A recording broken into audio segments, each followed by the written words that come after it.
চালতাবাগান সার্বজনীন দুর্গাপুজো 2025 সালের এবছরের মাতৃরূপ কিন্তু আমরা ভীষণ অন্যরকম ভাবে দেখতে পাচ্ছি।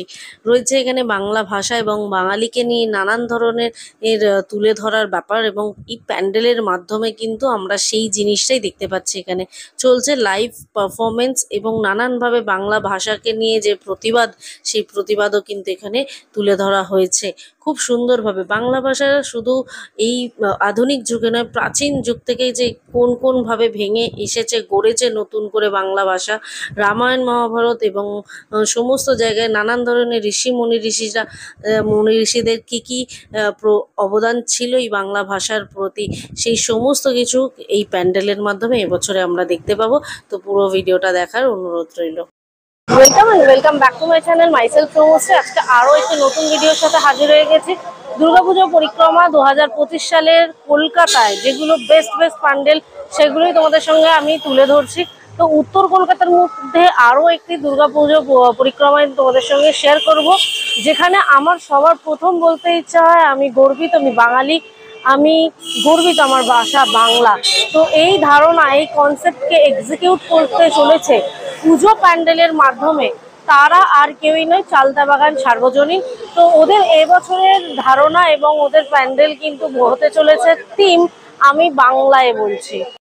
কলকাতার দুর্গাপুজো পরিক্রমার আরো একটি যেখানে তোমাদের সঙ্গে শেয়ার করছি, সেটা হচ্ছে চালতাবাগান সার্বজনীন। এবছরের ওদের থিম আমি বাংলায় বলছি, যেখানে আমরা কিভাবে ওদের এই ভাষা এক্সিকিউট করতে চলেছে বাংলা ভাষাকে, সেটাই তোমাদের পুজো প্যান্ডেলের মাধ্যমে এই ভিডিওতে দেখাবো। তোমাদের সঙ্গে যেটা শেয়ার করলাম, চালতাবাগানের এবছরের 81তম বর্ষপূর্তি পুজো ওদের, এবং থিম সেটা হচ্ছে আমি বাংলায় বলছি। তো চলো, প্রথমে একটি যেটা দেখতে পাচ্ছি, একটা তোরণ বা গেট করা হয়েছে, যেখানে সমস্ত ব্যঞ্জনবর্ণ এবং স্বরবর্ণ দিয়ে পুরোটাই ভরা। তো এখানে সমস্ত কিছুতে একটা লোহার গেট। চলুন ভিতরে যাওয়া যাক। ওয়াও, সবার প্রথমে একটা আমাদের প্রায় খবরের কাগজ পড়া, যেটা আমাদের মধ্যে প্রায় বিলুপ্ত, সেই জিনিসটাই সবার প্রথম এখানে তুলে ধরা হয়েছে, যেটা আমরা এখন প্রায় পড়ি না খবরের কাগজ। তো সেটাই কিন্তু এখানে তুলে ধরেছে। ওয়াও, যেই থিমটা হচ্ছে সেই থিমটা কিন্তু দেখুন, একটা বাংলা ভাষা, সেটা আমাদের প্রাচীন ভারতীয় আর্য, ইরানি আর্য, ইন্দো ইরানীয়, পাশ্চাত্য মধ্য কথ্য রূপ, সমস্ত সাহিত্যিক রূপ, দাক্ষিণতা, মধ্যদেশীয় ও সমস্ত পশ্চিমা, অসমিয়া এবং বাংলা। তো এখানে এসে আমার একটাই কথা মনে ধরে, ওয়াও, স্বরলিপির মাধ্যমে কিন্তু এখানে খোদাই করা যে স্বরলিপি, সেখানে বাংলা লেখা আছে। এবং এই থিমটার কথা যখন মনে পড়ছে, তখন আমার একটাই গান মনে পড়ে, সেটা হচ্ছে আমি বাংলায় গান গাই, আমি বাংলার গান গাই, আমি আমিকে চিরদিন এই বাংলায় খুঁজে পাই। তো এইটি একটি বটবৃক্ষ, যেখানে আমরা দেখতে পাচ্ছি যে বাংলা কোথা থেকে এসেছে। এবং এই বটবৃক্ষ সবার প্রথমে ইন্দো ইরানীয় ছিল, তারপর কিন্তু ইরানীয় আর্য, তারপর প্রাচীন ভারতীয় আর্য, তারপর সাহিত্যিক রূপ, কথ্য রূপ, সমস্ত কিছু কিন্তু আস্তে আস্তে এসে তবে কিন্তু এই বটবৃক্ষ কিন্তু এসেছে। তারপর উড়িয়া, বঙ্গ, অসমীয়, তারপর কিন্তু বাংলা। এই পুরো বটবৃক্ষটা দেখিয়েছে বাংলা ভাষা কোথা থেকে উদ্বুদ্ধ এবং কোথা থেকে আবির্ভাব, সেটাই। তারপর এটা হচ্ছে বাংলা কতটা ছিল জুড়ে, প্রাচীন বঙ্গ বলতে আমরা যেটা বুঝি, সেটা কতটা ছিল, সেটাই কিন্তু দেশভাগ হয়নি, যখনও কোনো সেপারেশনস হয়নি, তাই কিন্তু প্রাচীন বঙ্গ। প্রাচীন যুগ, যে তার খ্রিস্টপূর্ব 900 থেকে 1200 খ্রিস্টপূর্বাব্দ। তারপর কিন্তু আসে অন্ধকার একটা টাইম, যুগ। তারপর মধ্যযুগ, তারপর আধুনিক যুগ এবং বর্তমানকাল। এবং বাংলা ভাষা বলতে গেলে আমরা যাদেরকে মানে একদম স্মরণীয় করে রাখার কথা, যারা মানে যার হাত ধরে আমরা লেখাপড়া শিখেছি, মানে বর্ণ পরিচয় যার লেখা, তিনি আর কেউ নন, ঈশ্বরচন্দ্র বিদ্যাসাগর। তারপর রাজা রামমোহন রায়, মাইকেল মধুসূদন দত্ত এবং সমস্ত কিছু কিন্তু আমাদের এই উইলিয়াম ক্যারি, উইলিয়াম ওয়ার্ডস এবং নানান ধরনের কিন্তু দেখতে পাচ্ছেন ভাষার উপর। এগুলো আমাদের মধ্য যুগের যে কার্যকাল, সেইগুলো কিন্তু রামায়ণ মহাভারত মধ্যযুগের লিপিবদ্ধ করে রাখা হয়েছে। সেই পাণ্ডুলিপিগুলো এখান থেকে প্রাচীন দেখুন হস্তলিখিত পুঁথি, এগুলো হচ্ছে হস্তলিখিত পুঁথি, পুরো প্রাচীন পুঁথি এগুলো। তো চলুন ভেতরে যাওয়া যাক। বাংলা আমার মায়ের ভাষা, বাংলাই আমার প্রাণের আশা।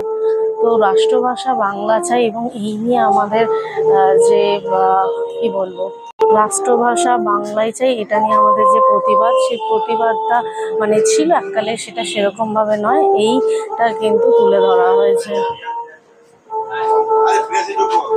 21শে ফেব্রুয়ারিকেও কিন্তু এখানে তুলে ধরেছে।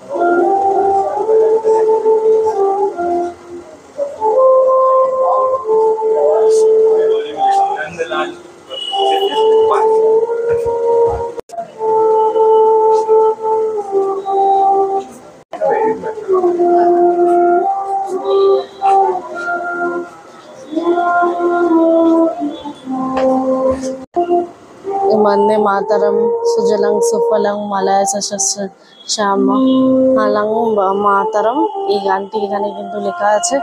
আর এখানেও একটি কিন্তু মানে একদম কাপড়ের মধ্যে লেখা, যেগুলো আমাদের কারার ওই লৌহ কপাট ভেঙে ফেল করলে লোপাট রক্ত জমা।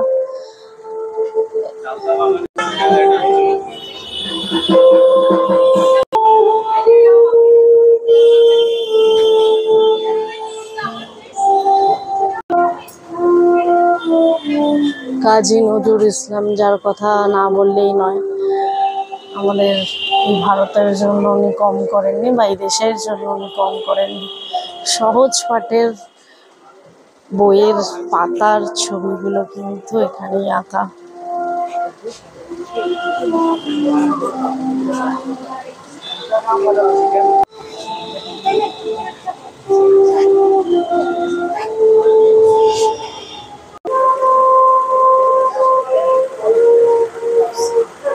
অ্যাপ্লাই করতে হচ্ছে।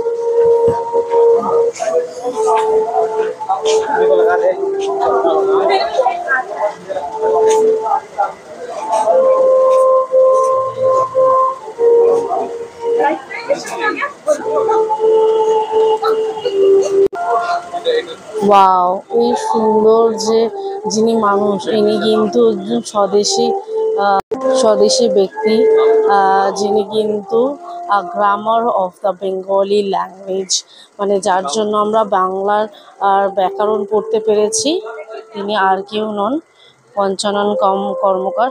বাংলার ইতিহাসে এক বিশেষ গুরুত্বপূর্ণ নাম, কারণ তিনি বাংলার ছাপা কারখানার প্রথম স্বদেশী মুদ্রাক্ষরের বাংলার হরফের ছাঁচ নির্মাণ করেন।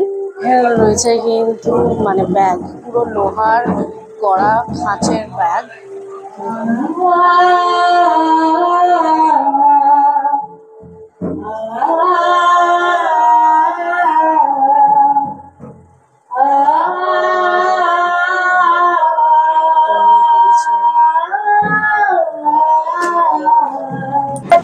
এখানে চলছে লাইভ পারফরমেন্স, তোমরা দেখতেই পাচ্ছ লাইভ পারফরমেন্স চলছে চালতা বাগানে।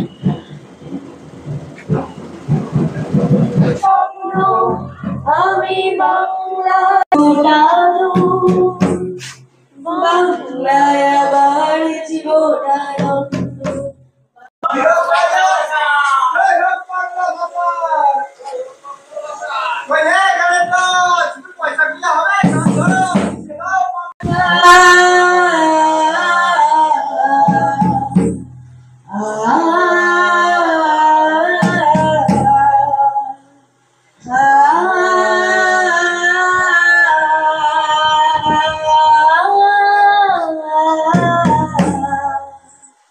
আমি বাংলায় গান গাই, আমি বাংলায় গান গাই, আমি আমার আবেগে চিরদিন এই বাংলায়। এই গানটার বাংলায় গান গাই, লাইভ পারফরমেন্স হচ্ছে এখানে। আমি এই বাংলার মায়া ভরা পথে হেঁটেছি এতটা আমি একবার দেখি, বারবার দেখি, দেখি বাংলার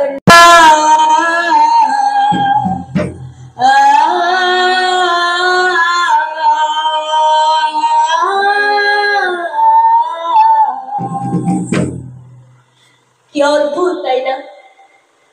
যে বাংলা আমাদের প্রথম মা বলতে শিখিয়েছে, সেই ভাষা বলতে আজ আমরা সংকোচ বোধ করছি, লজ্জা পাচ্ছি। সেই ভাষায় আমরা কথা বলছি না। আমাদের নতুন প্রজন্ম বাংলা শিখছে না, বাংলা জানছে না, বাংলাকে অনুভব করছে না। কি অদ্ভুত।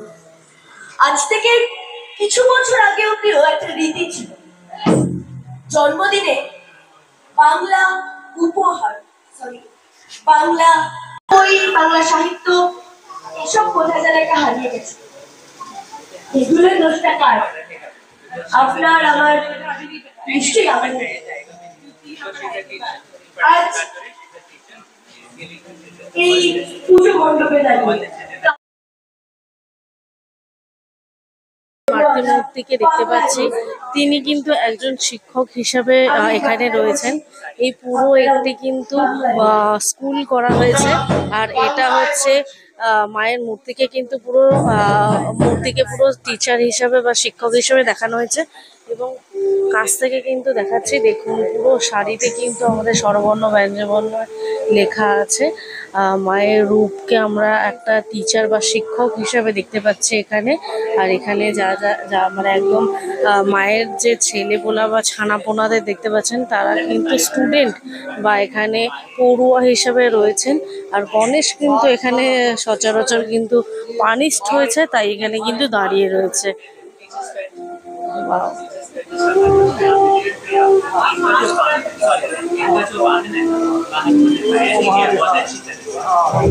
जो पर्पस के लिए बनाया गया है, क्योंकि ये सारे स्टूडेंट्स हैं, they are not gods and goddesses. सबसे यहाँ पे यहाँ टीचर है और स्टूडेंट्स का जो कहानी है वो सिंगल दिखाया गया है, that is very promising. But इनका सिंपल চালতাবাগান সার্বজনীন দুর্গাপুজোর প্যান্ডেল কিন্তু তোমাদের সবার জন্য খুলে যাবে 24শে সেপ্টেম্বর থেকে। উত্তর কলকাতা দুর্গাপুজো পরিক্রমা 2025 সালের আজকের তোমাদের চালতাবাগান সার্বজনীনের প্যান্ডেলটা ঘোরালাম। তোমাদের কনসেপ্ট এবং সেই এক্সিকিউশন কেমন লেগেছে অবশ্যই কমেন্ট করে জানাতে ভুলো না। ভালো লাগলে লাইক করে দিও, সবার মধ্যে শেয়ার করো, আর অবশ্যই প্যান্ডেলগুলো ভিজিট করো, কারণ তোমাদের সবার জন্য কিন্তু 24শে সেপ্টেম্বর থেকে ওপেন হয়ে যাবে প্যান্ডেল। তো আজকের ভিডিও তোমাদের কেমন লাগলো অবশ্যই জানাতে ভুলো না। ভালো লাগলে লাইক কমেন্ট শেয়ার করে দিও, আর প্লিজ আমাদের চ্যানেল মাইসেলফ সমস্যাকে ফলো করতে ভুলো না, সাবস্ক্রাইব করে দিও, পাশে থাকা বেল আইকনটা প্রেস করে দিও, যখনই ভিডিও দেবো নোটিফিকেশনের মাধ্যমে পেয়ে যাবে। তো চলো আজকের মতো ভিডিওটা এখানেই শেষ করছি। সবাই খুব ভালো করে পুজো এনজয় করো, আনন্দ করো, আর ছুটি